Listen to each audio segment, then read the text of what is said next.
Emmanuel Ducrot. Bonjour Dimitri, bonjour à tous. Vous nous parlez, perdu, hein. oui, un peu.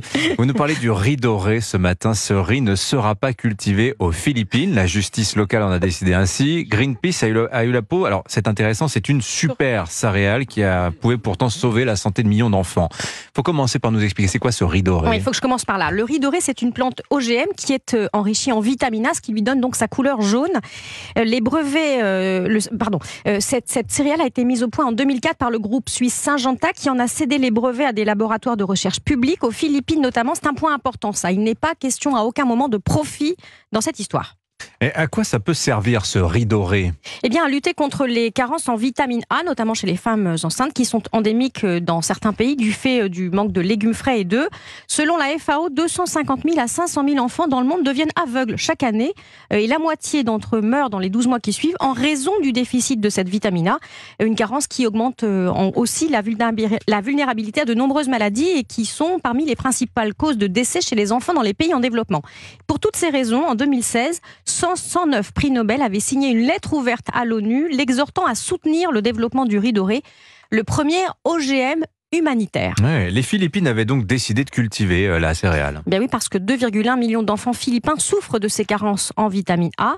L'Institut philippin de recherche sur le riz, l'Université des Philippines ont donc commencé à expérimenter, à cultiver le riz doré dans l'espoir de le généraliser.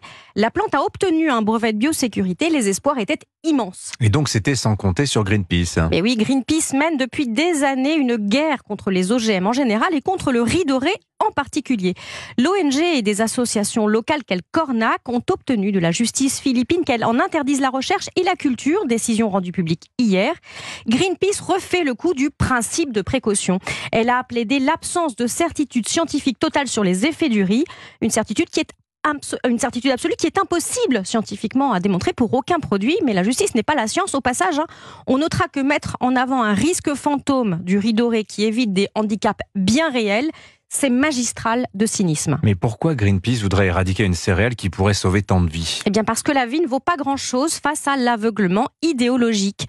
Un OGM libre de droit qui peut sauver des vies, ça met mal à l'aise l'argumentaire construit depuis des années contre les OGM, un récit qui est bâti sur la peur, sur la dénonciation de multinationales cupides.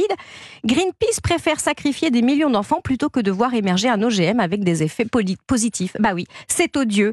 Mais Greenpeace base ses collectes de fonds sur l'antinucléarisme et l'opposition aux OGM. Il faut caresser les donateurs dans le sens du poil.